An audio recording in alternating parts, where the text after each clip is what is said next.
are so excited that the event can once again take place here in Shanghai. It's a creative, dynamic, vibrant city where it clearly makes sense for the watchmaking maison to unveil their novelties and showcase their know-how. Nothing can replace the fact to interact, to put a watch on your wrist. This is Watches and Wonders Shanghai's offers here. Interaction, personalized and localized experiences.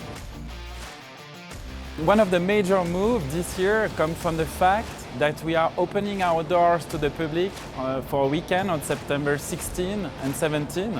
It will be a unique opportunity to discover the marvels unveiled by the exhibiting maison and to dive into this unique world of exceptional watches.